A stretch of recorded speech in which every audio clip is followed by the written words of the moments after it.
MathPig on the moon? What are you talking about, Brie, you crazy lady? What are you talking about? What are you talking about, Willis? Watching your intro. There's MathPig on the moon. Oh, yeah, saw it. Now, is this only the first Maya. time? This has been out for... Maya, back me up. You got to see it before everybody else got to see it. I was all... Oh, Simos, Michael was just wondering if you were available because I hear you were picking a fight in his live chat today. Yeah, he was talking some mad shit. Simos, I got some questions for that dude. Oh, yeah. It was... I will send you the link if you want to come in and defend yourself. But the things he was saying about you was just... all good things. All good things. For all the people who don't know or who aren't subscribed to Skylar's, we were over in Skylar's. Michael was doing his wonderful intellectual thing. I was just there to make the stream pretty, and then I went off camera and the views dropped. But thanks everybody for coming over from there, and thanks Gareth, thanks P Barnes, Maya. We've got Bree in there. We've got Bree here too. It doesn't matter. Everybody who's turned up and said hello and come in. Thanks for coming by. And Michael was just doing this wonderful thing, talking philosophy of science, sort of. I think you need to do the rounds at the start, Michael. That's the thing. You're new to the community, no, don't even start me interrupt. No, I'm just no. We already. Yeah, we're not doing that tonight. Don't make me rude, okay? Don't make me be rude. Girl, do you see the way he's treating me? Michael, we already agreed on an introduction topic. We already agreed. Nope, we did. Me and Michael already talked about it. Well, for the people who are not in charge of this channel, like me, or like you, Michael, I feel that you have been a wonderful contribution to the channel. I say this after we come on. Wonderful contribution to the community, even. You have a different point of view, and not only that, man, I think your particular topic is really poignant. Would maybe not be the best word, but I think you get what I'm trying to say for the community, because we've an awful lot of people in the community who are science, and then hate religion all at the same time. So having someone who specializes, so to speak, in bringing the two of them together, it's the whole idea of science and philosophy having a problem with each other and having these issues, especially between religion and stuff like that. Having you as that little guy, it's like, oh, no. Have you seen what Michael does? You're a wonderful contribution. Plus, you're fucking good crack, and you put up with all our bullshit. You can take a joke at the same time. So I appreciate your contribution. Hi, Simos, but if I don't let Bree speak right now, she's going to kill me. So I'm afraid I'm going to have to stop Bree speaking for a reason. Of course, I always have a reason. You know that. You're not loud enough, Bree. I'm not loud enough. I heard that, and I turned my mic up. You have. All right, go ahead. Sorry to interrupt. Yeah, Nana Lou pointed it out that I was turned way down. So thank you, Nana Lou. I hope it sounds better now. If not, it's Robbie's fault moving forward because he's the producer. Everything. Always my fault. Anyway, I tease Michael about spiders a lot because I love spiders, and Michael has arachnophobia, which I don't want to. I never shame anybody who has arachnophobia because that is a natural biological response that we have. It's innate. It's in your genes to say, hey, this thing has more than 4 legs. I shouldn't touch it because it might have a venom that could hurt me. That's a good response to have in your mind. I have trained myself specifically to not have that response, and it's hard. My aversion was mostly towards cockroaches of all things because the diseases that I heard stories about them spreading when I was a kid. So I had this bad image of them in my mind that I had to overcome. Handling cockroaches was a big step for me. So, and that being said, arachnophobia is completely normal. Fear of snakes, things without legs, things with more than 4 legs. Things that you can touch have 4 legs is the main point. Absolutely love that movie. Love that movie. It's a good movie. So, Michael wanted to tell a story about maybe not the origins of his arachnophobia, but one of the catalysts to it. Okay, Bree, you'll love this. Okay, so this past summer, my wife and I went to Puerto Rico for the month of July because I had the month off. Now, I already told her I have, not only do I have arachnophobia, I also have theslophobia. I don't like being under the water. Mm-hmm. This has a more psychological basis, and I wish Christopher were here. Maybe he could diagnose me a little bit better. But I almost drowned as a kid in like a pool. Like it was really bad. Like they had to like pull me out and like do like chest compressions, and I was throwing up and stuff. It was god awful. So I was doing research on Puerto Rico because I wanted to know what I was getting myself into. Now, my grandmother's from Puerto Rico, so I really wanted to go visit San Juan, the city that she was from. And, you know, I never really knew her because she didn't speak English. I only got to contact with her when I was a little kid. So I wanted to get some like familial experience. Well, it was brought to my attention that there are these things in the Puerto Rican jungle called tailless whip scorpions. You've heard of these? I had one, Damon Diademus. They're non-venomous and completely docile animals. I love this. Michael's like, I am petrified as fuck. And you're like, yeah, I've got one in the next room. It's cool. It's the same, the one that's called the spider in the Harry Potter movie that he makes dance with the wand and makes really big. That's what he's talking about when he says tailless spiders. They're not actually spiders, they're not scorpions, they're ambling pigeons, which is a completely different classification. They're closer related to opilions, which are harvestmen, daddy longlegs, which are also not spiders. Go on. I'm sorry, I'm teaching science now. No, it's okay. I appreciate it. Yeah, we're all bored, stupid. Oh, back to Michael's. So we went on this hike. We did a lot of hiking while we were there because, you know, rainforest. It's absolutely gorgeous, gorgeous place. I love bird watching. But we did this hike to this cave system.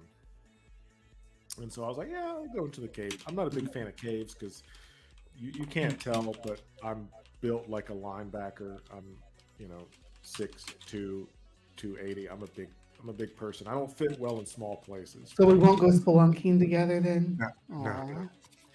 So my wife convinced me. We walked through this cave. We got our little flashlights out. We brought them with us. I had warned her about the tailless whip scorpions. These things are okay. So I got a book here. They're sizable. They're pretty big. I said if I see one of those, baby, an adult, that's it, donezo. Like I'm out. So we're walking through this cave. I had just squeezed through this little hole, which I like had to build up courage to do. And she said, Michael, one of your friends are here. And I said, excuse you? And I turned around and she had a flashlight on one of these things that was like the size of my head. The one I had was big too. I actually have a taxidermy, but it's not here. They are so cool. No, they're not. But they have the little, like the foldy arms and the long, oh my gosh, the long spindly legs that are specialized as sensory organs that kind of, because they live in complete darkness, right? Yeah. Things that live in that kind of environment don't develop eyes. They develop other things to interact with their environment. Like, so we have cave crickets, right? They're not really crickets. They're their own thing. They're their own family, but we call them cave crickets. They're like crickets. They have like a bean-shaped body and really long back legs. People get them in their basement all the time, I'm sure. Most people are familiar with them. That's kind of what their prey is. The reason they have developed that way is, and they have long antenna too to feel out that environment, is because their defense mechanism to the ambling pigeons who don't have venom, so have to grab them and crush them, is as soon as something touches them that doesn't feel like another cave cricket, they just fire themselves off into the darkness with them oversized back legs.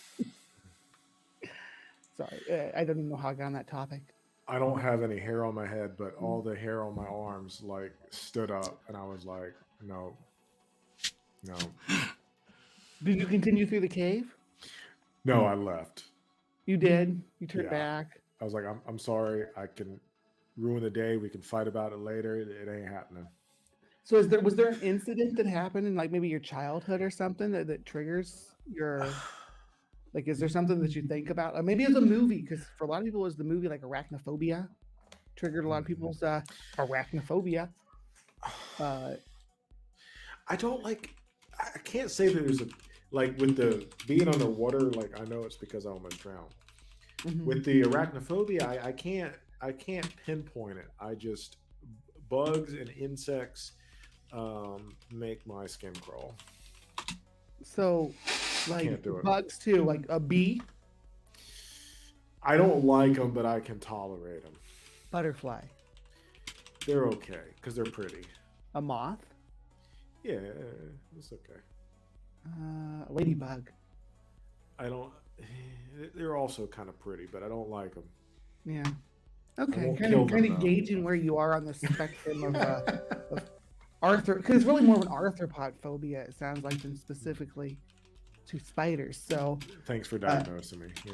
yeah, no, I'm just kind of picking this apart. I don't know. You said Mowdy's not here, so I'll well, just to the extent of what animals people are afraid of, I guess.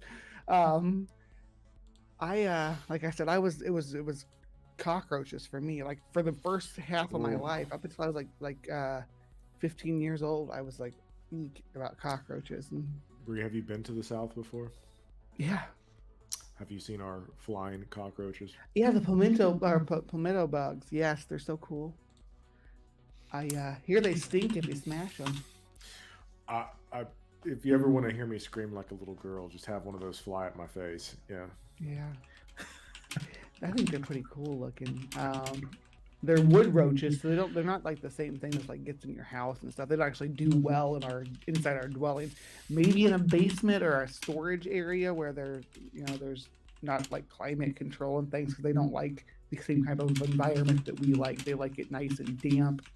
If you have if you have wood roaches in your house, you have a moisture problem. I say the same thing about if you have the silverfish. People don't like the people who don't like silverfish. If you have those in your house, you have a moisture problem. Only pest species that really do, as far as insects and things like that go, are roaches do well in our climate, in the way that we like to keep things. Flies do. What you think of as a pest species are generally what it is, but like a wood roach is not a palmetto bug is really not a pest species just because of their nature. Well, Savannah's like a subtropical climate. Like even in December, it's mid 60s at lowest. It'll dip down, but that's about it. So roaches are everywhere. Like you can't stop them. Like it's. I have some really cool domino roaches up in one of these. They don't look anything like what you'd think was a roach. They look like a pretty beetle with domino pattern. They don't. Yeah, roaches are more than what we think of when you think of roach. There's colorful ones that have different. They're colorful backs with different patterns and things on them, just like any other insect group. Yeah, Simus, I'm sorry I'm dominating the conversation with bug talk, and That's okay. audience is not Fine, really Fred. bug talk. I'm just trying to feel the need to not kick you or shout because I'm being polite, because I'm a nice guy. I'm a nice guy. Oh, It's but interesting. we're enjoying the Education's always conversation. good. It doesn't matter what topic. Chime in. You want to talk about? Me and Michael are going to talk about. I want to hear animals about all on this, my or on his channel soon. Yeah. Well, right? you did remind me of a, I think it was a Michael Palin sketch where there was a guy. I can't remember, someone of the Raj, and he basically woke up in the morning and his leg was missing, and they came along. The rest of his pals came along and went, "Oh, what did that?" And he goes, "I don't know. I went to sleep and I woke up and my leg's gone." And he went, "No, that's terrible. That's terrible." Oh, well, there is a hole in your mosquito net. And so that kind of scares me. Of course, when I hear things like bugs that do things, because you never know what's going to happen. Anyway, it turned out it was a lion. Oh, it wasn't a mosquito. It wasn't a mosquito, no, it was a lion. So, I mean, it was We were okay. 50-50, right? well, you know how it is. It's Monty Python, so there you go. Anyway, that's my bug kind of. Well, That's why I'm mosquitoes are afraid of huge in bugs. Savannah, I'm sure. They're everywhere. Everywhere. It's god awful. Simos, You're challenging your nice guy status, Robbie. Go ahead. Yeah, everybody's shocked by my nice guy status. What the fuck's that about? Like, you know? Okay, let me verify the nice guy status since MathPig complimented me so much and made me tear up a little bit. So, not only is MathPig a genuine person, but I have a friend of mine that does like gaming streams every now and then. It has like 20 followers, Darren, and MathPig's like supporting the channel, like commented on his. I didn't support it. I got an alert and I was like, hey, do you know your mate's live? Because sometimes YouTube alerts aren't great. So I just... You are a nice guy is what I'm saying. So you told me to shut up and take a compliment. You take a compliment. You're a nice person. He helped me out when I was first getting started too, with all my production stuff. For the first couple of shows, he was like co-producer, basically. I mean, he was my, if anything, definitely my tech support for the majority of the first 2 or 3 months before I started flying on my own.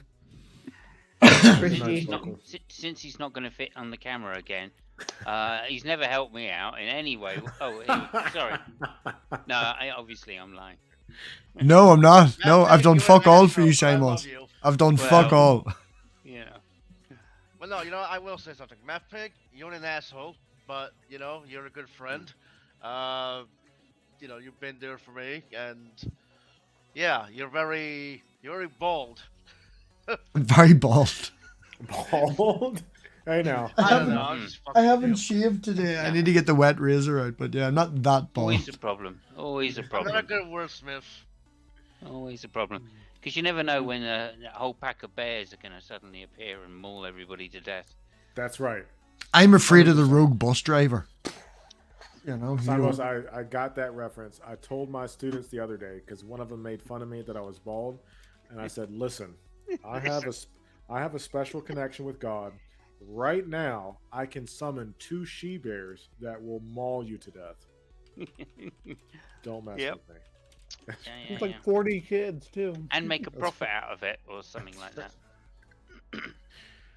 Simons, I was going to ask you, you seem to have a particular problem with one of my guests today. Would you care to elaborate? Well, basically, look, I didn't want to say anything, right, obviously, because you guys were having a decent chat. And, you know, it's not always about my strong atheist position. However, when he put his argument, well, firstly, one guy put the argument forward. And he goes, yeah, I had this experience once, and it was an incredible feeling. I went, oh, okay, appeal to feels. Okay, that's a good argument right there. Okay, no, that's fine, that's fine. And he was a nice guy, so obviously, and we've all had personal experiences, right? As people in the chat were saying, even as atheists, we've had personal experiences which are very powerful.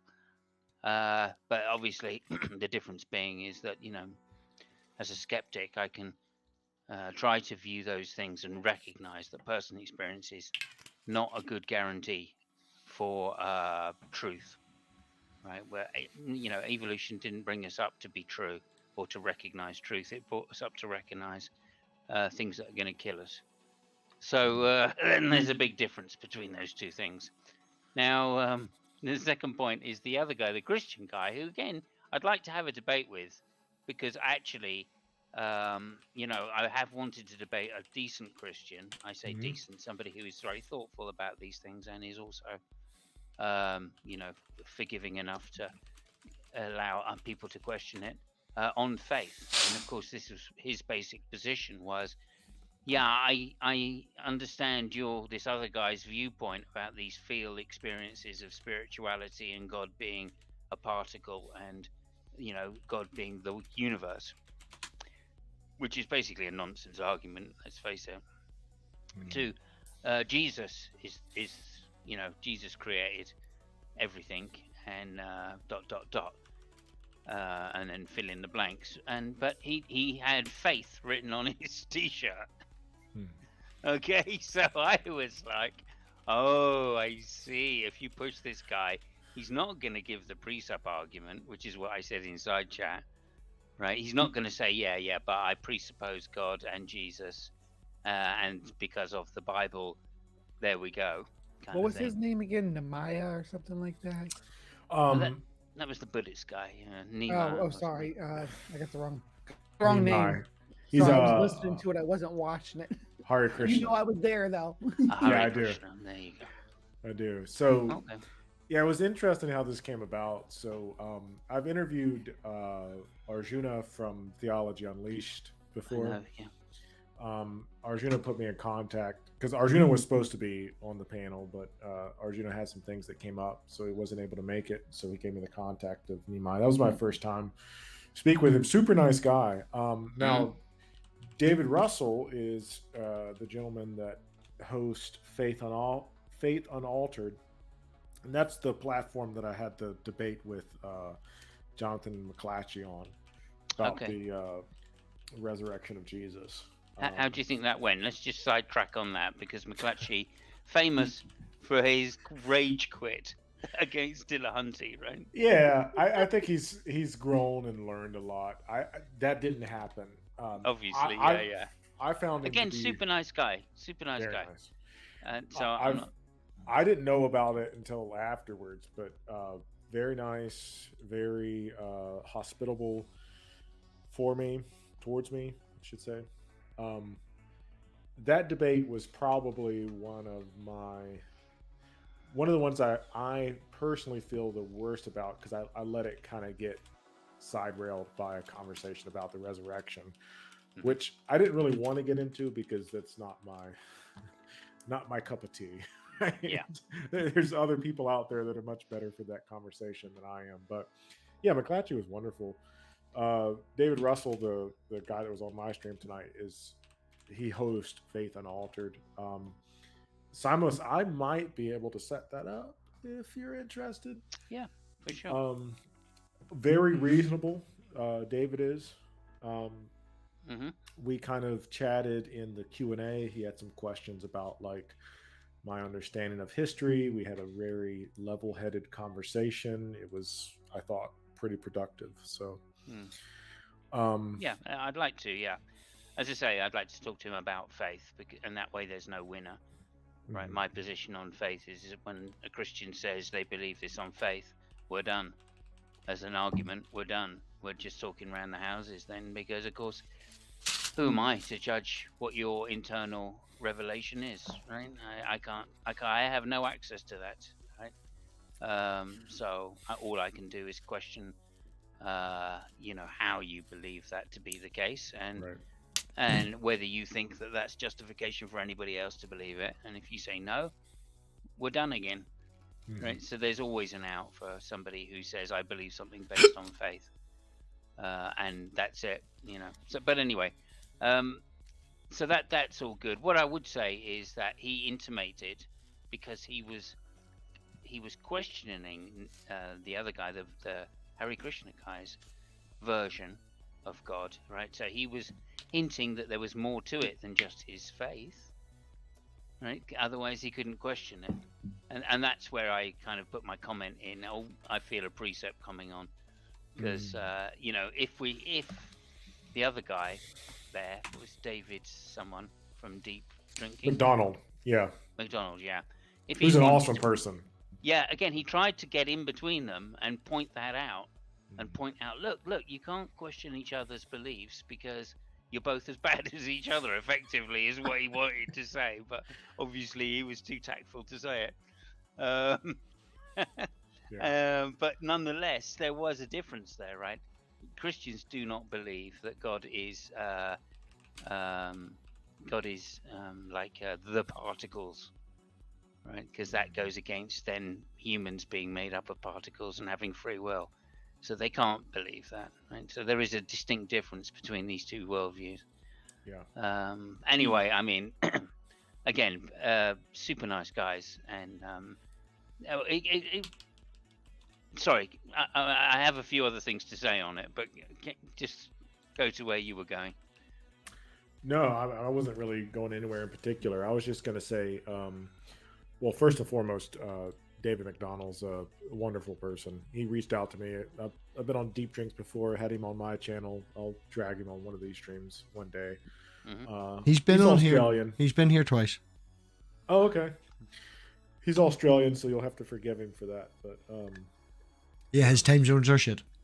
yeah. It was like 8 in the morning for him, and he told me he'd been out the night before drinking. So, Right. Sounds like there's a theme developing with his channel. Oh, he gets people on to drink. That's the theme of his channel. He's worse than me. Yeah. But what I was gonna say is, I was the moderator of that discussion, but I really liked James's point, William James, the philosopher. But to me, and I would like to get some psychological perspective on this, especially maybe from somebody like Maldy that is more informed. How does his penis taste? You know, you've been on. Pretty good, yeah. Really good. No, but like to me, I don't see, because David Russell kept talking Breeze on about, the edge like, of her seat. Ooh. I'll tell you about it one day, Bree. Be as detailed as possible, hon. I was, because David Russell kept responding about how a naturalist would respond to this. I don't see how this is not explicable psychologically. Like, I had a psychology professor when I was an undergrad who specialized in religious experience and could reproduce religious experience in a laboratory. How we did it, it was non-psychedelic. You didn't get like hits of LSD or anything like that, although we were college students, so that could have easily happened, right? He would put people in a swing and twirl them around at a really high rate. And as they were twirling, they would play like meditation, mantra type music. And a percentage, like above 50% of the college students who did this reported a spiritual experience.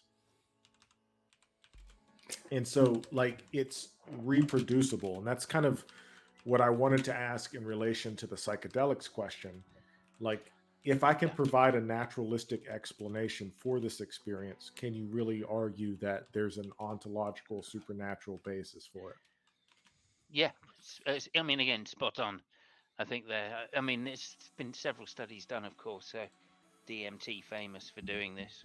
And then that's the physical one. And then obviously there was a guy in Canada, wasn't there, that had that produced a magnetic field on the brain.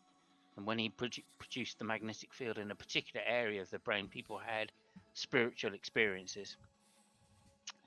Famously, Dawkins took part in this experiment, or was one of the people subjected to this, what they called the God helmet. I'm familiar with this, yeah. Yeah, and didn't actually have an experience. And he came away going, he was really disappointed because he was excited to meet God for the first time. Which I always thought was classic Dawkins, right? But so yeah, but again, I mean, I think the highlight, what David Russell was saying there, is to highlight this difference. And I noticed again, they were both very clever. The two other protagonists were very clever because they didn't want to. I felt they knew where he was going, and so they wanted to find this common ground rather than the difference.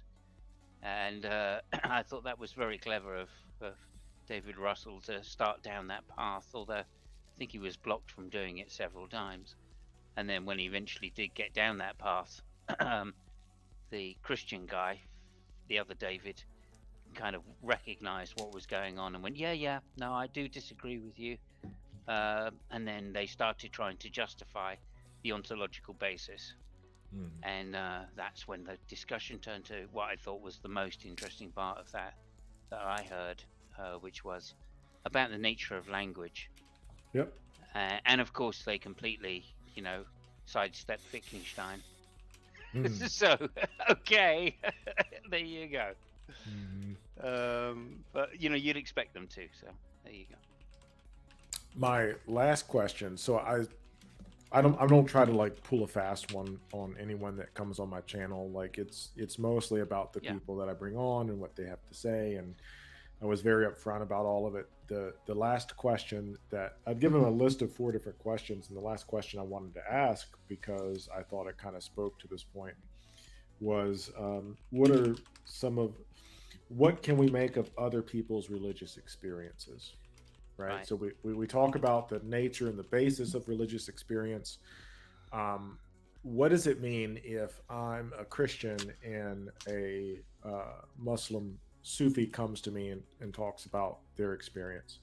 Now, for someone who's a Hindu or a Hare Krishna or a Hare Krishna, that might be less of a problem because Hinduism's inherently like inclusive.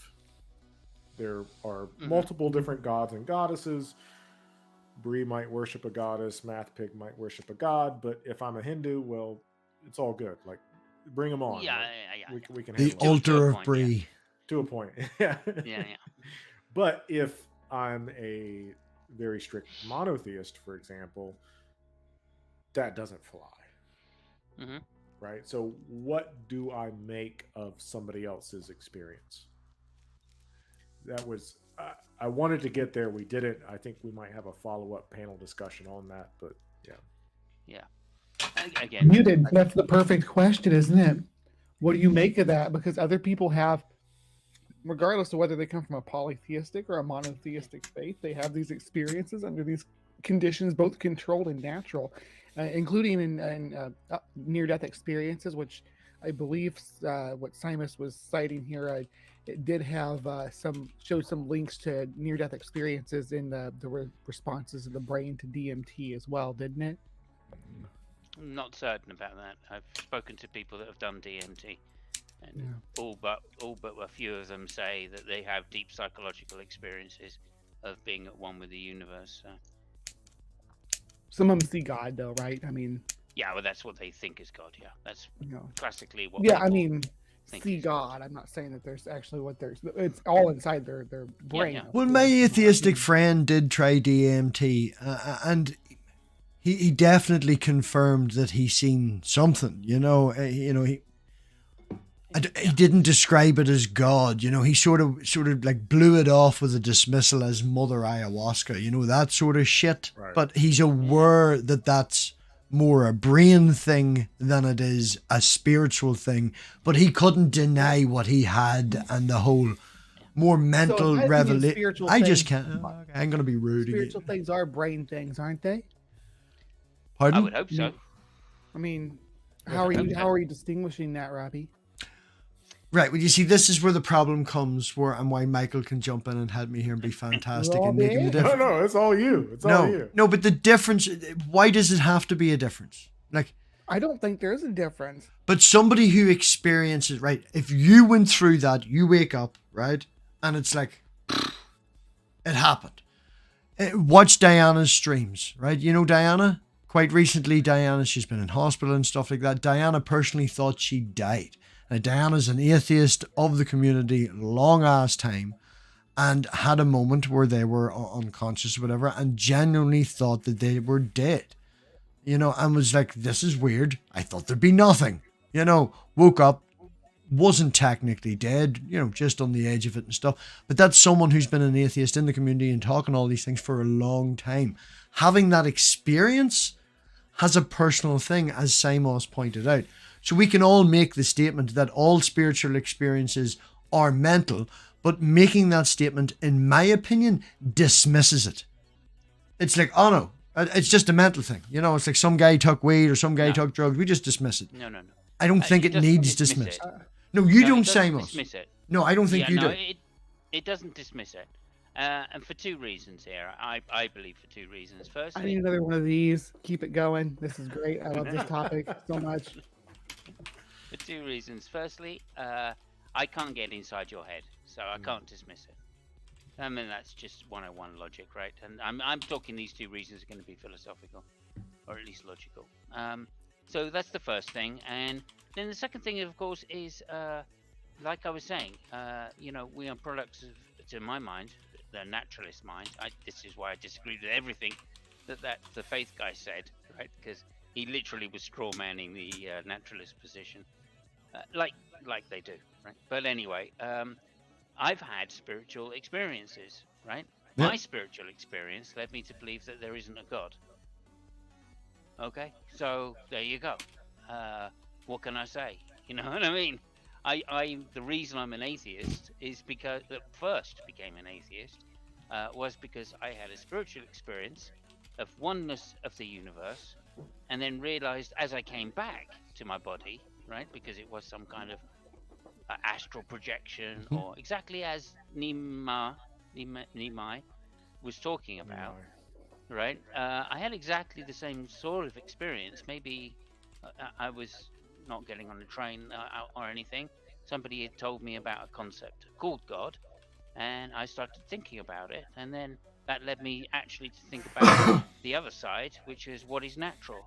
So I had a spiritual experience about what is natural, and then I realized when I came back to my body that I was just within this framework called natural, okay? And that, if I wanted to have these experiences, because I was too young, I was 7, so I had no drugs, I had no alcohol, there was no flashbacks, nothing like that, you know what I mean? And I recognized that I could do these again just by concentrating the power of my mind. And in fact, that's really what it was. And that's then I said, well, if I've got this power within my own mind, okay, maybe I can affect the world. And if I could affect the world with it, then potentially there could be a God, because something would have to explain that power. Anyway, let me just get to the end real quick, which is just to say then I recognize that is an impossibility, right? Through lots of induction, I found out that is no way that can happen, and therefore there cannot be a God. Bad argument philosophically, but a great personal experience argument. Okay, go ahead, Free. I just wanted to say hi, Carol. Hi. Now I want to hear what Michael has to say about it. Yeah. Shout out to Carol for sure. Thanks for stopping by earlier, Carol. Well, so I wanted to comment on the comment that Robbie made. I don't think it demeans it, and I mean you can say it in a demeaning way, but like for example, Neil in the chat said that it's all brain chemistry. That might come off as demeaning, but like everything's brain chemistry. Yeah, Everything's chemistry. Everything's chemistry. So like, I mean, the classic, to move away from religious experience a little bit, I mean, consider, for example, like romantic love. Is romantic love less meaningful just because I can tell you what chemicals are released in your brain when you fall in love with somebody? No, because you still experience it, right? It's still a very probably the most, maybe next to a religious experience, or maybe more so than a religious experience, the most powerful experience a human being can ever have. I think it cements it. It makes it more important that it's not just something I think is there. It's something that we can physically see that's there, that we can actually track it down and watch it in your brain that you love this person. Right, but if you take that from somebody who has a very spiritual background, we can understand that, and that gives meaning to us, right? That when you say things like that, Brie, what I say is I don't have a choice in the fact that I love this person. My body is telling me I love this person. So that makes it more meaningful for me, per se. But if you talk to someone who's in the church or whatever like that, and they're under the belief of a soul, right? Like a soul is a very grounding thing. It's a very big thing in Christianity and stuff like that. And if you say that the reason that they love someone is their brain chemistry, you're separating that from what they consider to be themselves and their bits and all that there. So you're taking away from... Do you understand what I'm trying to say? Michael's nodding. Yeah, he gets me. I understand where you're coming from. It's a perception thing. Yes. It really is. I don't mean it that way. To me, it's more, when I say that, to me, it's more meaningful that it's physical. Are you there, Robbie? Yeah, no, it makes me more physical by knowing that, by having physical reactions, You've got kids and stuff like that. When your kid says something or your kid does something and you're like, oh my goodness, and you have to take a breath because your body actually tells you, ba-boom, It's it's hormonal responses in your brain. It's fascinating. It's called neural endocrinology, or I think neuroendocrinology. Yeah, Mhm. and it's the study of the way your brain is external forces cause your brain to release hormones that cause physiological responses, right? This could be, you know, the way that you act, but also the way your biology reacts. It can make you your hair grow longer, your hair stand on end. Michael has a physiological response to a spider that causes physical reactions to him. You see you see Elena doing something, she says something you're proud of. I am You have a physiological response to a that. healthier, happier person having that wee girl just hanging around. Like, I didn't stream tonight because she fell asleep in my chest, and it was like, am I going to move this or no, fuck that shit. I'm staying here. We slept on the sofa till like 1 o'clock, and she's in my bed in her fucking clothes, and her mal wins because they're fucking sleeping in her. I don't care. We got to cuddle on the sofa. I haven't seen her in 3 weeks. Like, she told me today when we were laying there, she was like, Daddy, I think you're the best daddy and Mummy's the best mummy, and I just wanted to tell you because I love you. Shit like that just blows your fucking mind, and your physical body just... Don't even get me started. I have to leave or I'll talk about it. That's so Pardon? sweet. She's giving you some affirmation. That's so sweet. Yeah. She's like, when we do that, she does something nice. Like, even today, you know, as a parent, you go to the bathroom, people don't give you time to go to the toilet on your own because they're needy sometimes. And she wouldn't go down the stairs, but she did wait at the top of the stairs. And it was like, thank you. She was like, not a bother, Daddy. Appreciate it. No, just manners. You know, it's, I don't know. Don't even get me started talking about it, I swear to fuck. I swear to God. Well, okay, so this is one of the things that I always find a little bit confusing, because where I was going with my kind of anecdote was that I recognized when I was coming back to my body, in inverted commas, and that's a phrase, that I was my body still. Okay, and that was the thing. I recognized that I'd been inverted commas again, somewhere else. My mind had introverted, so to speak, and I'd thought about things in a way which discounted my body's experiences for a brief period of time. In fact, time itself seemed to completely go very quickly. I remember coming home from school to think about this, it being light, and then after I'd finished thinking about this, it was almost dark, and so I'd not seen the sun go down. Now, that to me, that was proof positive that this was the power of the mind working. Okay, and I was like, oh, that's amazing. And I replicated it some 6-7 months later or something, and again just showed to me, oh yeah, that is a real thing. That is a real power of the mind. But notice how both the Christian and the Hare Krishna talked in exactly the same language, right? They just discounted, right, those experiences of coming in and out of the mind or consciousness in reality, right, and then conflated that with being somewhere else physically, right? And that's the issue that I kind of have, right? That Hare Krishna guy said I was sitting on a platform and then suddenly I was in the train carriage, right, around a load of drunk guys. Okay, well, that tells you something, doesn't it? Is that your physical body moved during that period. Okay, so I'm just, and that was all discounted. And what was important was the realization, for him anyway, that he was at one with the atoms, and the atoms were in fact part of the universe. He was the universe and therefore God. Right, now all of those steps of logic which just don't follow. Right, and you can easily get the other way around. You can go, okay, well, I recognize that I was at one with the atoms, therefore I am part of the universe, right, and therefore everything is natural, therefore there is no God.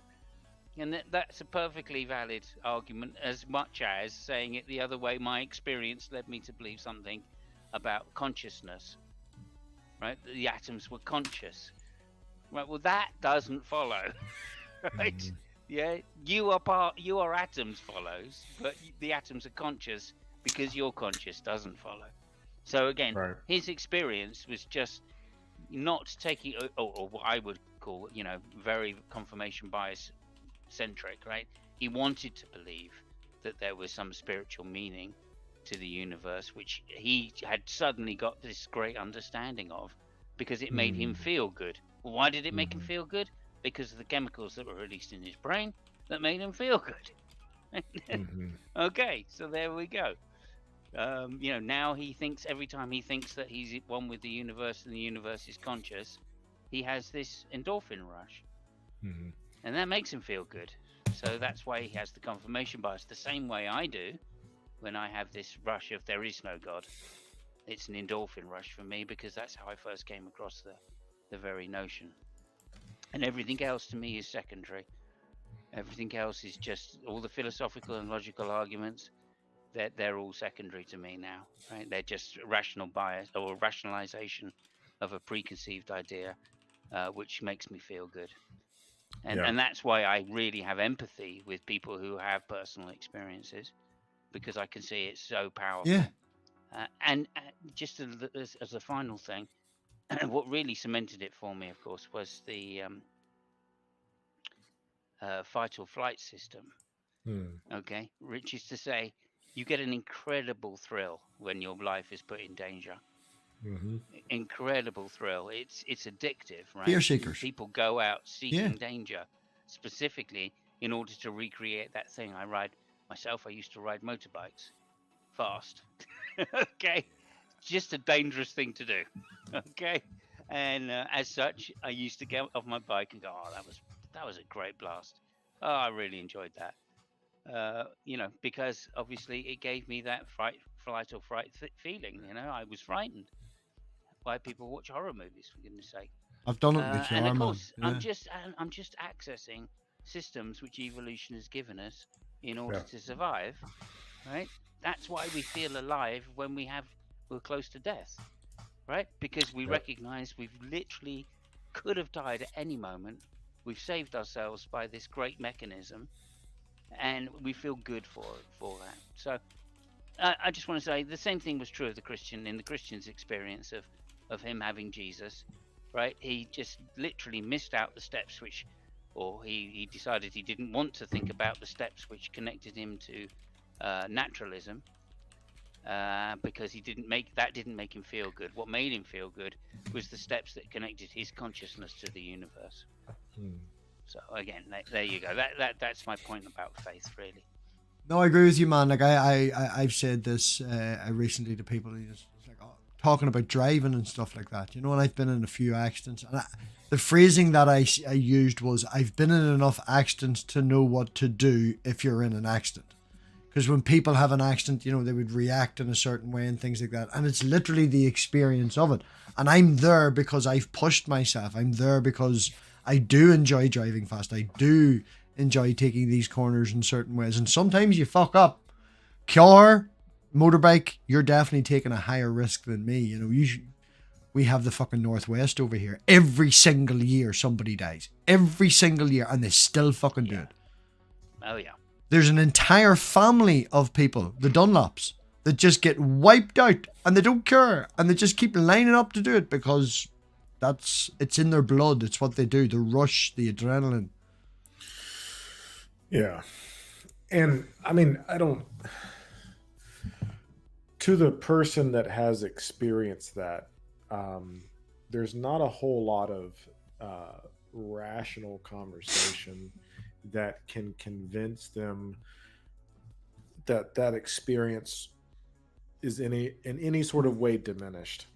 So like you're talking about like motocross and getting injured. Like I've been a part of the martial arts world in the town that I grew up in for a long time, and fighting is one of the most like if you could bottle it and make it a drug, like I'd be an addict.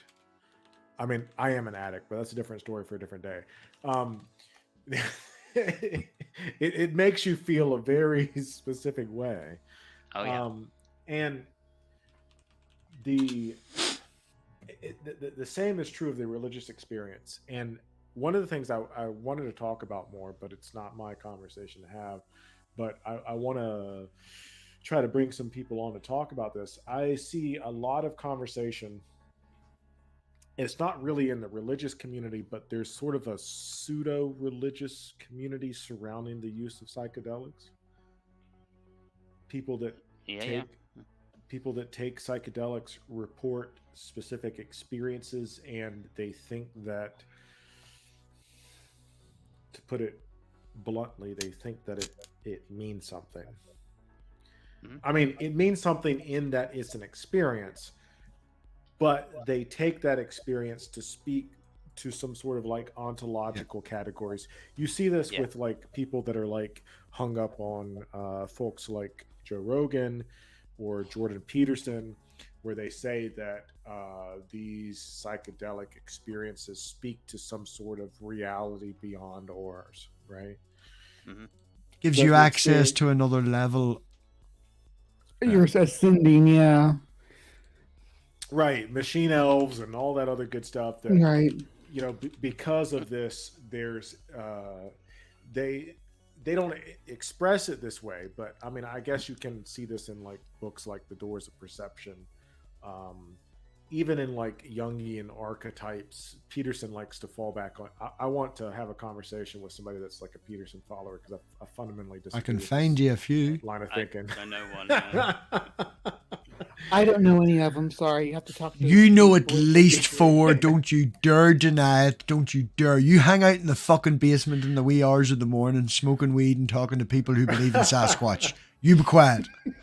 Yeah, I do. I usually talk to freaking the young Earth creationist people and things like that. I don't honestly, I put people that believe in Sasquatch, like Peterson followers are down here. Sasquatch. It's not that bad. Yeah, I agree with you. I can relate to a Sasquatch believer. I can, yeah. Same. I can't relate to a Peterson believer on a fundamental, like on a base level. We disagree about the fundamentals of what is best for the human race as a whole. So we are completely different branches of that tree. We're not going to agree on much of anything. But like to that point, like, you're so cute, Brie. I love me some Sasquatch. Me too. One of my favorite cryptids. But yeah, like the idea that DMT or LSD or mushrooms, or take your pick, that this is something other than a chemical response in the brain. Like, I don't get that leap. I guess is similar to what you were saying, Simos. Like, I'm not sure where that hop happens. Well, I tried to put it down, and I do put it down, of course, to confirmation bias. If you already have a belief that consciousness is something very special, that it's outside of just chemicals, then of course, if you have a conscious experience which is mind change or life altering, life changing, then of course the natural conclusion is that it must be outside of your body, and therefore there is something more than just what's the word I'm looking for? There's something more than just a personal experience. This almost brings us to making like you have to, from this point forward, have to make a dualist argument, right? You can't. Yeah, if a dualist would think this, or an idealist would both think straight away, if they do copious amounts of LSD, that the universe is talking to them in some deep spiritual way, man. I'm not saying that there aren't perceptions that you can open up or widen the spectrum of by using mind-altering substances. Yeah, because you can see physically, we can see your body respond to your eye, your pupils dilate, your eardrums, are picking up vibrations that on a different wavelength, for instance, things like that.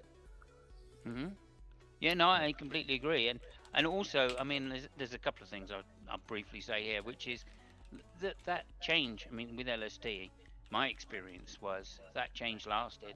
It changed me fundamentally as a person, and made me change from somebody who was somewhat naive to life to somebody who had a much deeper understanding of the way the world is and possible dangers out there, etc., etc. And I personally swore off any kind of hard drugs accept LSD, simply because I recognized the power these drugs had over me and over my mind, right? And yeah, I went on and did several other trips and stuff, but again, I used them to a means to an end rather than just doing them for their own sake. And I think that was a huge life lesson for me about addiction in general. So I didn't get addicted to martial arts, for instance, when I did several martial arts, okay? Because I understood, and I didn't get addicted to exercise, right? Which is a huge one, right? A couple of my friends were really addicted to exercise to the point where they became like horrible people if they didn't get enough exercise.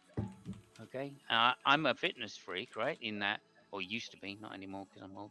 But I used to every day. I get up and I do my certain number of press ups, my certain number of push ups, my certain number of sit ups, a certain distance of running. Every morning I do it, and I just figured, well, that's because I want to have a healthy old age, and that was the reason I was doing it. Right, and so I didn't get this mind addiction to it.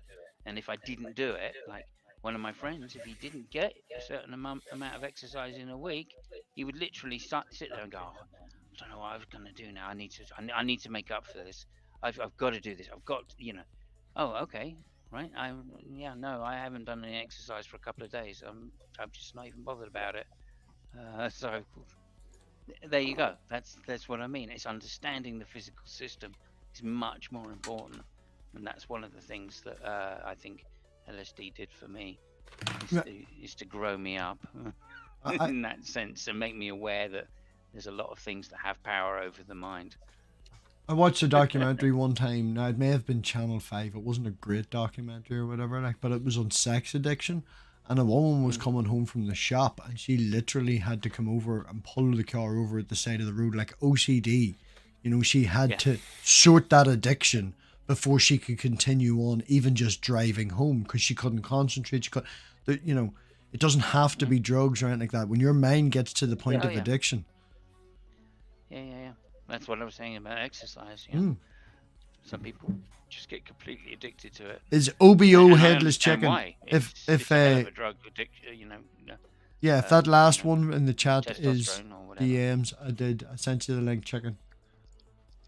But I was, just going down to this route of this understanding we have. I mean, a dualist or an idealist is going to have those extra, like, precognitive biases towards trying to look outside of the mind for the answer of consciousness. Now, can I ask you a question on this, Simos, right? I've had the opportunity before to take DMT. Friend of mine, the atheist guy that I was talking about earlier, he's very much like yourself. Massive. I've talked to you about him before. The guy Ramy, makes his own pickups and stuff like that. Yeah.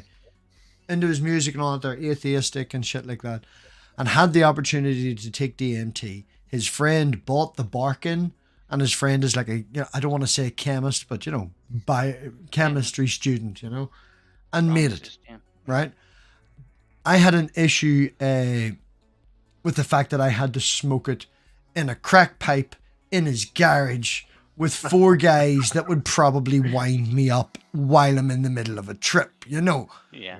Now, I have looked into going to certain countries and stuff like that, more so a few years ago when I was having a lot of issues and stuff like that. I've sort of got past it, but there's still that there. And there's the idea of the brain rewiring and shit like that. Now, it's a few years ago, it was £250. All this bullshit is now, it's probably 500. But you could go and spend 4 days in Spain, I think it was. And it was an entire spiritual experience. But you had the first day getting to know everyone and what's happening. The second night, they give you a wee bit of ayahuasca.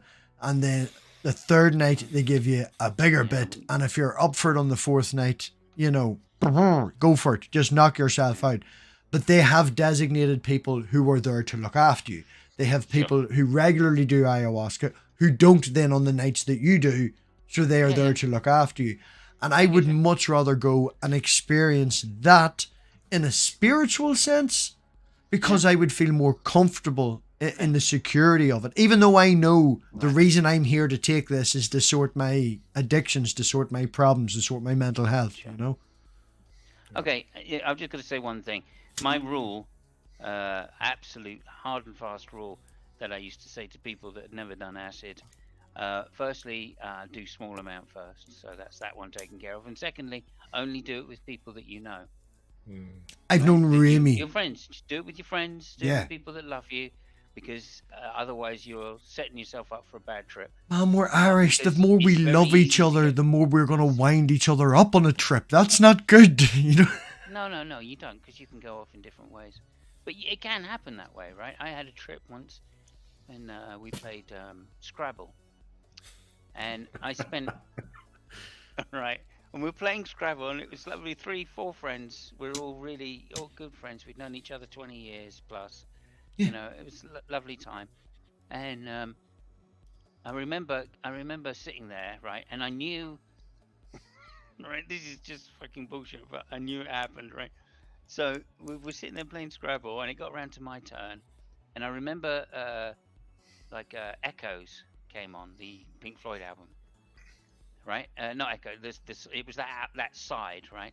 And I spent the whole side listening to the song, right, going, oh, this is fucking amazing. Well, all of my friends were saying, come on, it's your turn, come on, it's your turn, come on, it's your turn. And I just completely, forgot about them and just listened to the song, right? And I was actually paying attention to the board as well and trying to think of a word and stuff. And then as soon as it finished, I put down, a fucking humongous word. Right? And I just went, oh, yeah, I see it. There it is, right? And put down this, 9-letter or 8-letter word or whatever it is and won the game. Now, they were really pissed because they had to wait 25 minutes for me to make a move, which just made the whole fucking game irrelevant. You see, this is the thing, Simos. I have only ever taken, you know, in the topic of drugs or anything like that, you know, you've met poor Granny and stuff like that, and she always said to you know, no synthetics, don't be doing fucking ecstasy, don't be doing all this shit. That shit fuck you, right? Ecstasy, MDMA, the proper job is good. Yeah. I wouldn't do I grew up with a fella we called Disco because it was Disco Becky because he loved his fucking MDA and he's man. But I've never taken anything like that. I've taken weed, I've taken hash, I tried mushrooms once, and we made tea. Someone walked in, switched the light on, ruined me buzz, and it was gone. And I've never done anything before that. But I have genuinely put an awful lot of consideration into doing a session of DMT, but not necessarily for the psychedelic nature of it, but for the ability of the research that's coming out and stuff, you know, with the ability for it to just, I don't want to say fix everything or rewire your brain, but you get the point I'm putting across. Yeah, it doesn't do any of that unless you specifically are in the mood. It took me several trips before I understood the nature of my own addiction issues. And that isn't really because I understood the nature of my addiction issues. It's just that I didn't have anything else to think about. So I may as well work this out. Oh, yeah, okay, there you go. That changed my life in a particular way because, of course, being in a band and stuff in the 90s was all about how much coke you could do. And I recognized that I could be put in front of a bowl of coke, right, and just literally take as little or as much as I wanted without being addicted because I didn't like the drug. Yeah. You know? And I've seen that was it. Yeah, I was cured. I've seen the reaction. Like, there was one night I walked in and people were all like, you know, you should try this E. It's absolutely wonderful. It's the, you know, it's the best we've got and all the rest of it. And you go into the next room and you have 3 of them sitting on the bed, leaning up against the wall, just going, arr, rawr, rawr. And it's like, yeah, why do I want to do that? I can hug people and feel loved up without that. You know, come here and give me a hug. Give me a hug. You know, I'll make your neck. You know, it's like I don't need to. Yeah, I didn't personally. The MDA, I didn't have too much going on. The powder, the MDMA powder, the original stuff, was real good. We had 3. We had 3 Stephen Grahams in our group, and they all ended up with nicknames. And Disco got Disco because he turned up one fucking Monday to school, and he had no bottom lip. It was just chewed clean fucking off him. Like he was at one of them festivals or something. So that's it. You know, it ruins you. Yeah. Now, I will just say one thing about DMT quickly, which is I definitely wouldn't recommend people to take it. That's the first thing. I think it's a highly dangerous drug, and if it's not done in extremely careful doses, Yeah. then it can be really severe. Mate in the I've heard of garage and a people crack that pipe. people take a normal dose of DMT, and when I say normal, normal for a drug taker, right? People have taken these doses and they've never recovered. I mean, Yeah. literally, they go crazy. They actually develop psychosis. So, I mean, it's a very dangerous drug to do because it is a hard drug. It's a very concentrated drug. That's another thing that I was afraid of because, Plus, you know, never do ayahuasca because I hate throwing up. But anyway, there's another. that's another But thing. anyway, The so- people in the band, they've all done acid and stuff like that before. So I was Yeah. also afraid of them giving me a higher dose than what I was, you know. Yeah. Yeah. I mean, we used to do mushrooms at school. To be honest, we'd sit in the back of the classroom eating mushrooms, right? I had a friend just like you, man, and he grew up to be a musician with long hair as well. No surprise there. No surprise. Like I remember one night outside the Black Box in Belfast for his brother's band, and he had basically like an A4 sheet of a picture of a house, and the whole thing soaked in acid. And he like fucking took half of that shit, man. He just fucking Yeah, out of he's it. never coming. He's never coming back. That's for Oh no, he's still messed up. sure. Yeah. But- I mean, I knew a guy once that was not the smartest guy. He was a worker. He was a lovely guy, a heart of gold. We'd go down the pub at lunch, and he'd drink 10 pints for lunch, right? Snake bite. Not just talking any old stuff, right? And he'd get absolutely trashed. And you know, lovely guy though, but he didn't have the brains for it to really affect him in a negative way. Shall we Can say? I just say, I don't know if you Yeah. guys experienced this or not, but I cannot get. Okay, let me come on camera here. I cannot get trashed anymore. If I get trashed now, 3 days minimum to recover. 3 days Oh, yeah. minimum. There's no more. Mhm. Hey, I'm drinking again at 7 o'clock the next day. It's It's no, called getting old. Oh no, Yeah. no. Yeah, Yeah. that's what I'm calling it too. You Heaven's gotta pace chicken. yourself. Yeah. Yeah, I thought True. Eat when before I gave bed. up smoking, I thought, oh, this would be wonderful. I can start drinking because I never drunk really. I was teetotal virtually my entire life, and because I had motorcycles, obviously at 18, so I stopped drinking because obviously they don't go together, riding fast motorcycles and drinking. Yeah. No, So I didn't drink because I love the fast motorcycles. But so I thought, oh yeah, this would be really good. I can easily give up drugs, right? Because I can just start drinking. That's no fucking problem at all. So when I gave up smoking, I thought, great. I went out and I bought myself a wine collection. You know, like 300 bottles of wine or whatever. Oof. And That's not a Yeah. collection. That's an addiction. But go on ahead. Yeah. You No, just no, no. replaced one with another. it was somebody Jesus. else's. It was somebody else's collection, and it had like That 20 cunt's fault. bottles of Yeah, wine. it's that in cunt's each. fault. So I bought the whole thing, you know, because it was quite cheap, and you know, I thought, oh, and they were all quality wines, right? So anyway, I thought, yeah, that's great. I probably drank about 5 or 6 of them before I went. I really don't like alcohol. I really don't. I mean, it's a shitty drug. Let's face it. And I'm sitting there, and I've got like I've got a 4-litre bottle of scotch next to me. I've got you know what I mean? I've got 25-year-old fucking scotch, malted scotch, single scotch whiskies. I've got, you name it, you know what I mean? I've got the creme de la creme of alcohol. And I just end up giving it away. Somebody will knock on my door and I go, oh, really? Yeah, here's a bottle of wine. Take that. I mean, and funny experience just quickly, right? I was down at Christmas. Everybody was having a Christmas dinner in the house. And I said, oh, all right. So I took down 3 or 4 bottles of wine, put them on the table. And one of the guys, right, they were all young, right? They're all young millennials, right? One of the guys picked up a bottle of wine and looked at the label, and it went bottled in 1997. And he went, bullshit. I'm old. I'm not even that old. No.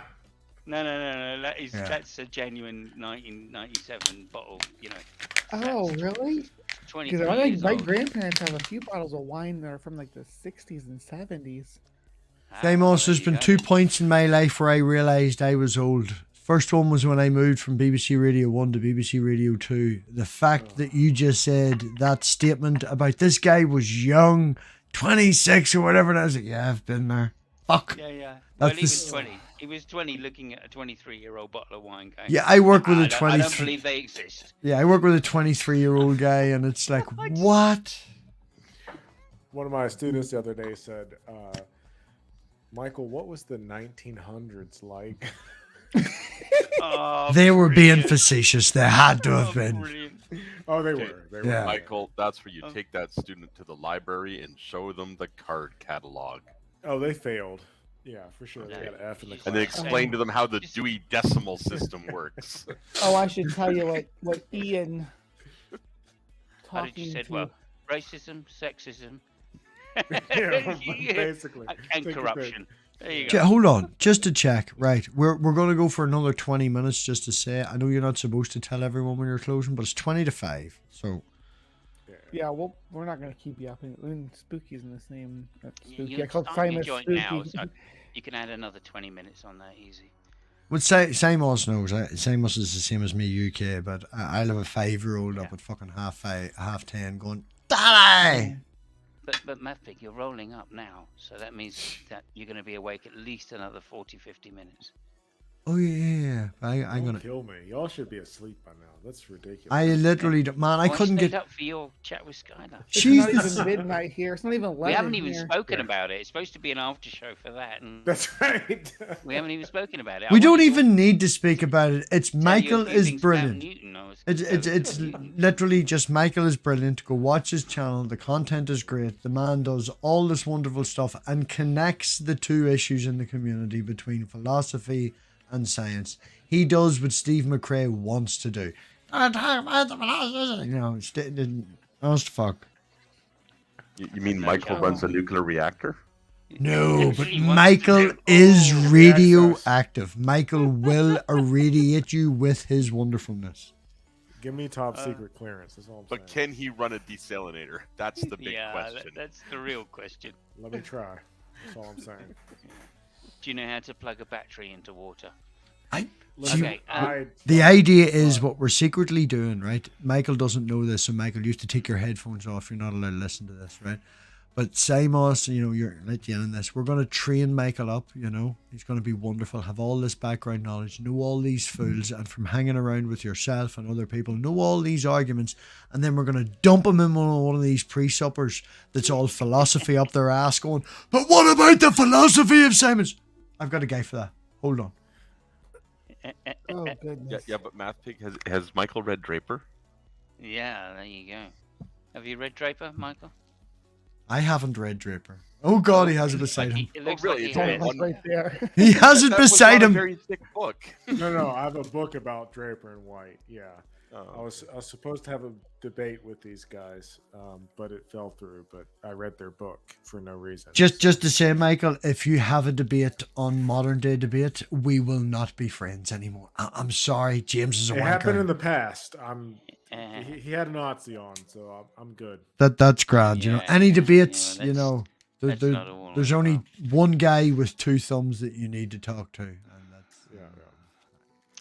I do fall wanna out do a with. debate next year, but it won't be on modern day debates. No. I'm all for free speech and whatnot, but Richard Spencer, I don't.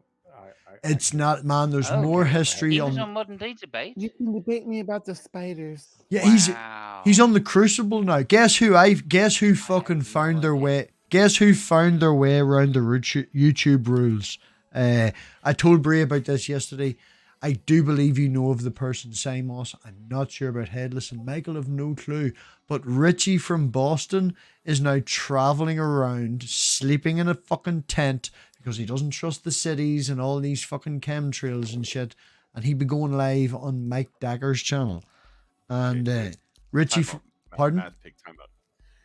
The guy sleeps in a tent because he doesn't trust cities because of the chemtrails. I watched him live for 20 minutes the other night, and that's what I Would got he from not it. be safer from the chemtrails by being in a building than a tent? He's not influenced. He No, doesn't think that they're dusting man. or that they're doing the rural areas. He thinks they're focusing on. Bree slums. probably watched it for more than I did. I sent them the link. I watched for 15, 20 minutes. I was out of there. They were all, is there a Sasquatch in here?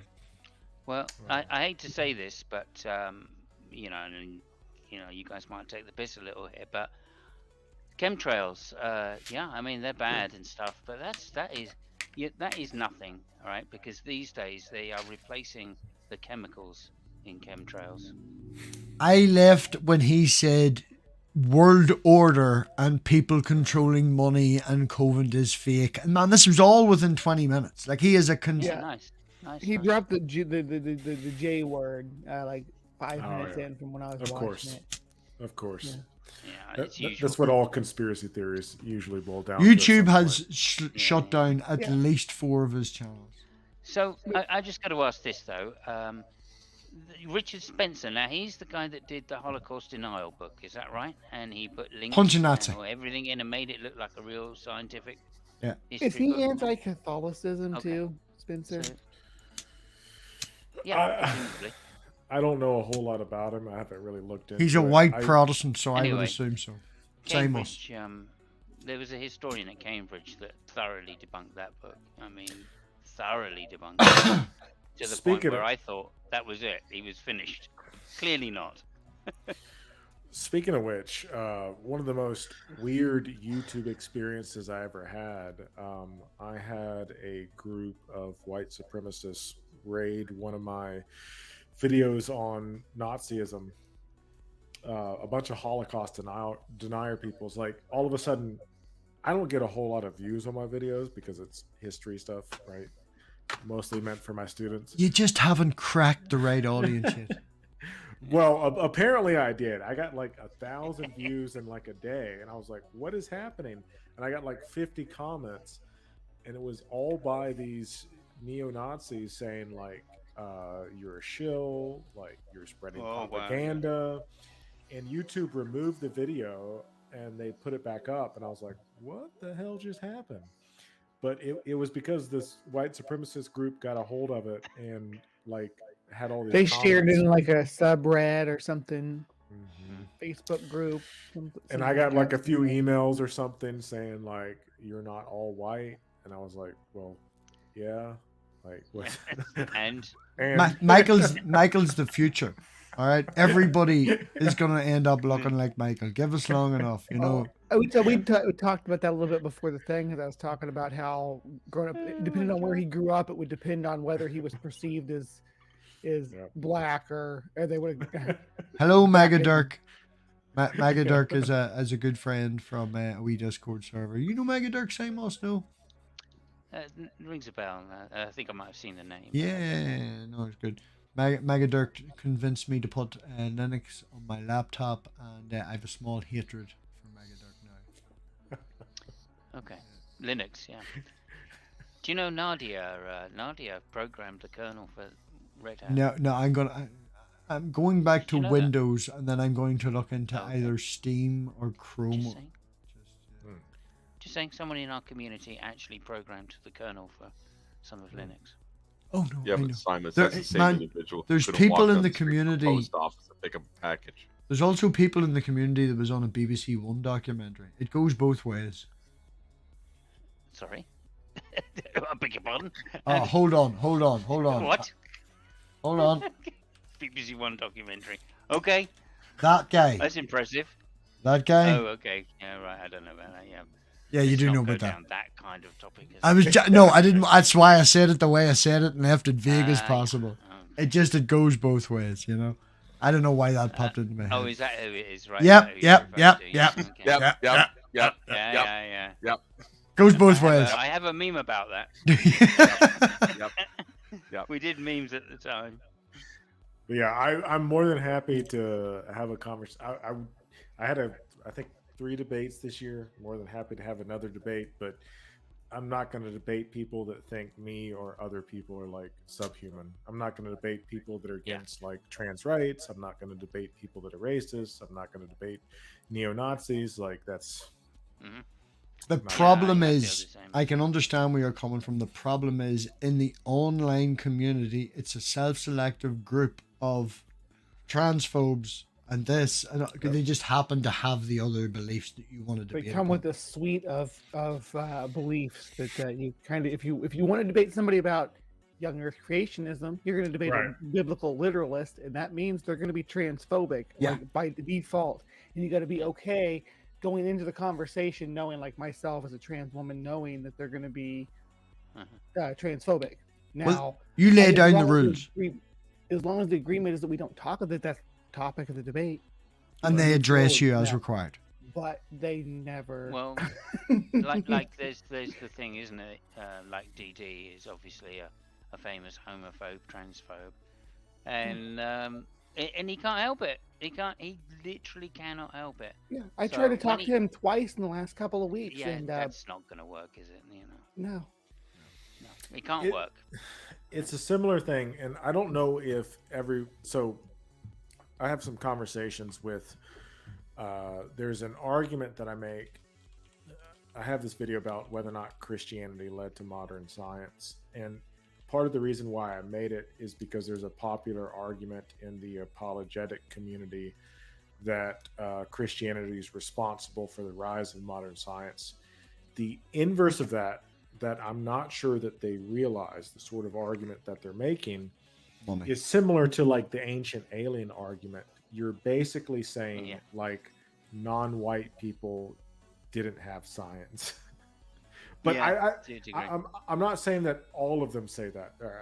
No, but a some large of them number don't. do. A large number do. And- And also, Yeah, I just add in that's been my quickly, one of their experience. arguments is that the Bible is the biggest selling book, of all time. I always disagree. I think it's the Elements. Or Don Quixote. Yeah. No, the Elements every day, right? Because I don't know a school kid in Europe in the last 150 years that hasn't had that as a textbook.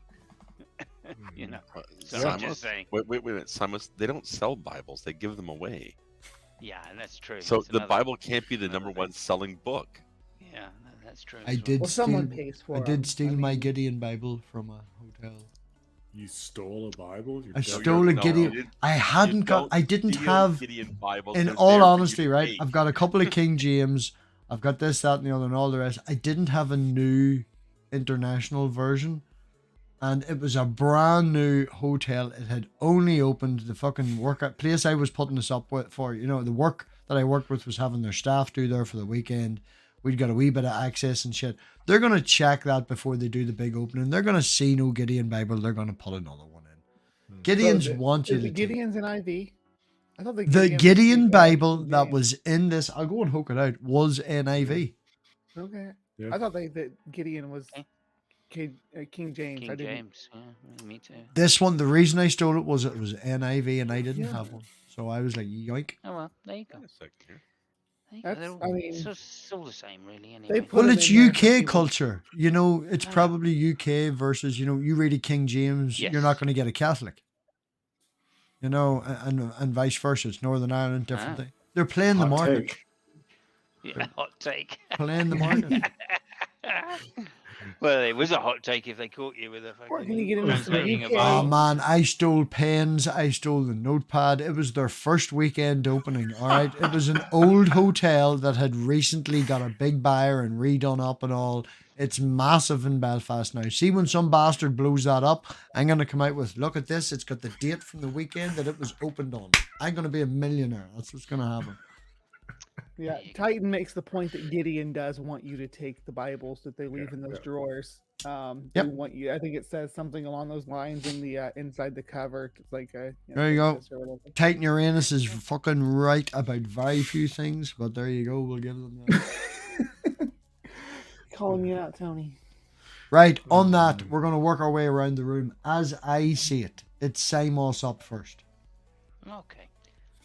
So yeah, I mean, I wanted to just say a couple of things. Well, Okay. Newton is still a hot button topic for me, and I want to know just one. I want you to answer yes or no. Have you heard about the diary that was found like about 10 years ago? Newton's diary. Did you hear about that? Maybe. It was all in code. Maybe. It was a coded diary which they translated. Oh, okay. I think you'll find it's in the Ashmolean. So Okay. You may try and have a look at that because I was waiting for a punchline. I swear. No. Well, I mean, the punchline is it turns out he didn't think Jesus was God. Yep. But Yep. yeah, that's one of the punchlines. But there are quite a few. The end of the world is 2070 and things like that. Yeah. Okay, so you know of the results, but yeah. There's a few other things as well about his alchemy and stuff like that, but that's another point. So anyway, I just wanted to know if you knew that because that's one of my hot topics. Is I love it when Christians talk about science being Christian orientated, and then they quote Newton, and you go, well, you don't even think he's a Christian, so that kind of blows that one out of the water. Anyway, just to say that, and obviously I'm a huge fan of bacon. Yes. So let's just say that there is something to what they're saying. Unfortunately, the Greeks predate all of this. So again, to say Christianity is influenced science, no, it's more like the Greeks influenced Christianity. In fact, I think the argument is strongly in favor that Christianity is a Greekization, if that's such a word, of the Torah and the Jewish culture. So just to point out, that's really what Christianity is. It's a bastardization of the Jewish Torah through Greek eyes. Anyway, Shell your channel is what I meant, but kill Christianity. We're good with that too. Yeah, no, I don't think we've got too many people. Thank you for having me on again. And on Monday evening at 9 o'clock, there will be another enthralling installment of Fabio and Funk doing the USA Grand Prix live from Circuit Americas in Austin, Texas. If anything, just go in and watch the intro. Simos's intro is better than the BBC one. It's the man has it's just I love the cures and shit. It's just fucking class. You need. Sometimes. My astonishing comparison between one Grand Prix, the Austrian Grand Prix, and the Second World War is definitely worth checking out. I'll check that out. Yeah. And on that note, we'll move to the next person, not directly attached, the headless one. Chicken, go on ahead. Oh, well, Michael. One, don't ever besmirch Jordan Peterson. That man is a saint. He got an entire generation of millennials to go make their bed. 50%. No, he's got 50% of them. and two, if you're gonna argue with Peterson followers, you better go read up on Roland, because I'll guarantee you they didn't. Because no one has ever read about that guy until Peterson mentioned him. It's the archetype of the hero. Right? No one knew who Roland was until Peterson started talking about him. Roland the hero? Like the fictional character? I played Age of Empire when I was a little kid. He was one of the characters. Ha! Okay, my hands are in the air. Is that it? Done? That's it. You mean Roland the Rat, do you? No, not Roland the Rat. British TV character. That guy who blows Oliphant and blows his cheeks out. Oh. Oh, Hitless Chicken, you're killing it tonight. Michael, you're up next. Star of the show. Give us a list. Give us your wonderment. You're the 8th wonder of the world. Come on. Oh. Yeah, to build off what Simos was saying, the point I wanted to make the entire time on Skylar Show, I just never got around to it. All major river valley civilizations developed science hundreds of years before Christianity even came about. Indus River Valley civilization ancient civilization in China, Mesoamerican civilization, all of which had fantastic systems of science. To Headless Chicken's point, I will physically fight Jordan Peterson anytime, any day, anywhere. But just make sure your bed's made before you do. That's right. I'm My now house is making clean, my I'm room now is making clean. a short video, uploading it to the shorts playlist, and calling it Michael Granando calls out Michael Peterson. That's it. Jordan Peterson. Anytime. No, I have a lot of questions about people that follow Peterson. My biggest concern is the kind of metaphysical basis for all that. Love to talk to somebody that's more. I'm not big on Jungian archetypes, or I like hero tropes, and I like how that functions in literature. I'm not sure how that functions metaphysically, so I would like to kind of hash that out with somebody, just to understand it better. But yeah, I'll leave it there. Shout out to all the Peterson fans out there. Anyone want to get their big dick and get it swinging? Michael's up for grabbing it. Hit you in the face with it. Bree, you're up. Go for it. All right, so you have a lobster, and Go on. Sorry, they're into. no, this was good stuff. I wanted to plug this again because I'm going to be on Michael's channel here in November. We haven't pinned down an exact day yet, but it's coming up. We're going to talk about domestication and its impact on civilization, advancement of humankind, and the genomes of the organisms themselves, and how it is how they've changed over the generations since they were first domesticated as well. So it should be a fun conversation. I know we're gonna talk about dogs. I don't know if you got if you want to send a list of any more. I know horses are always a fun one. The domestication of horses was important to the spread of different cultures, because we were able, especially in Eurasia and Africa, where I think the evolution of horses is absolutely fantastic. I've looked into that myself. America, then it died out, and then it not re-evolved, but was taken and all. And wonderful. You know what's the evolution of that's lame as fuck? The evolution of cats look exactly the same. Exactly the same. No difference. And the domestication of dogs, I think, has been confirmed in both the Americas and in the Asias, which is wonderful because dogs are brilliant. Yes, Oh, 100%. I've got to have my favorite quote from domestication of dogs Dogs. episode or whatever, which was we didn't domesticate dogs domesticated us.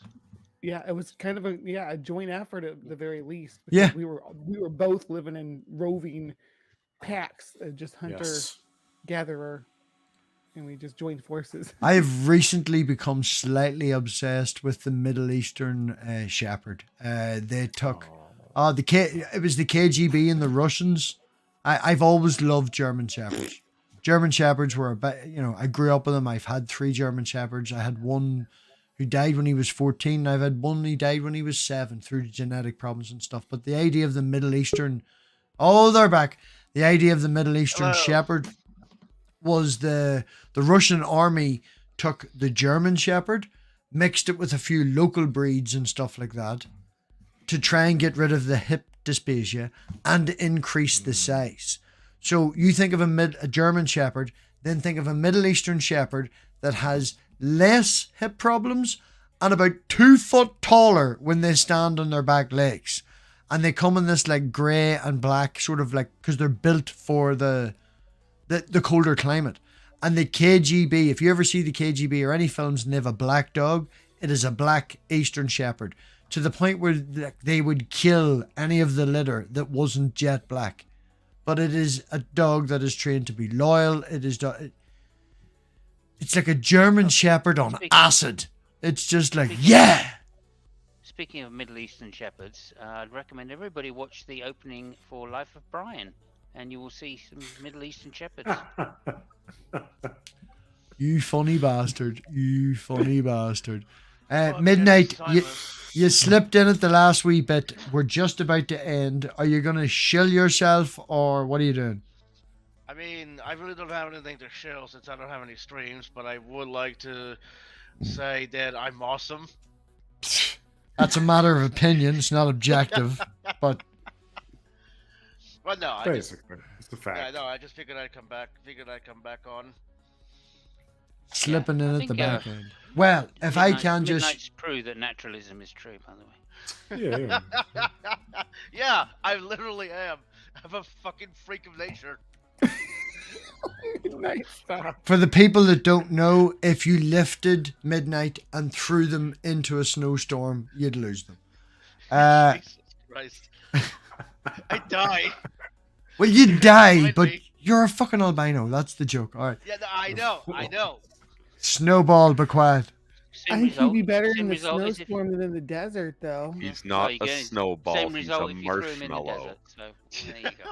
I was in Skylar's chat earlier, and someone, I was at Heathen Queen, asked for the worst joke you've got, and I was like, I was so tempted to do the knock knock joke that I use with Midnight, which is knock knock, who's there? Who's dead? Nobody. It's a snowstorm. You can't see me. Fuck off. Holy shit.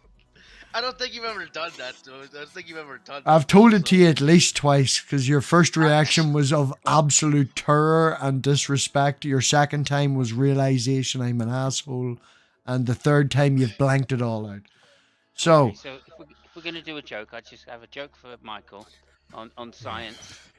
On science. And I say to the guy that invented zero, thanks for nothing.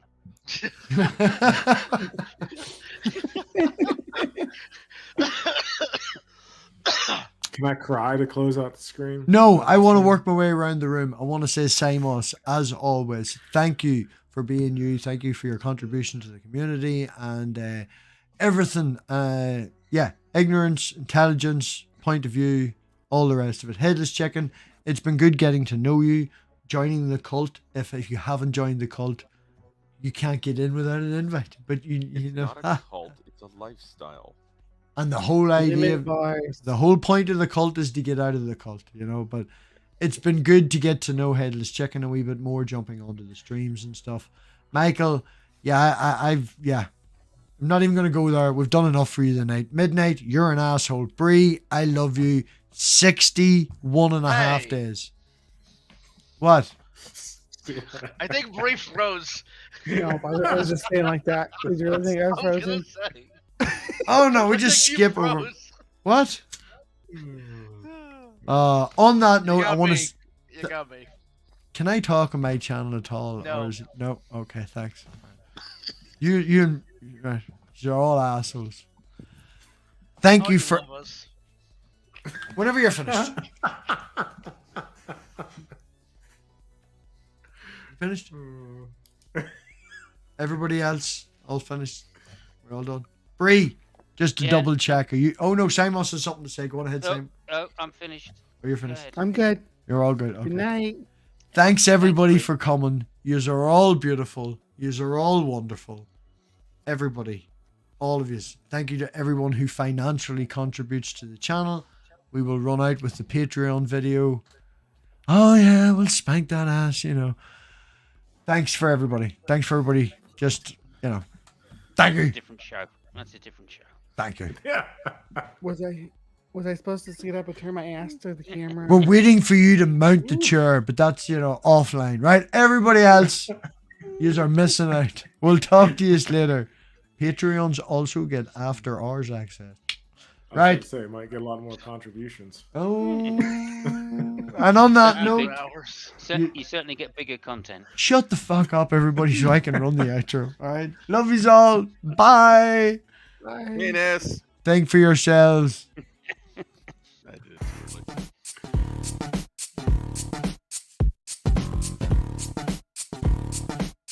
Christ. Yeah, I said if you can't think for yourself, think of your penis.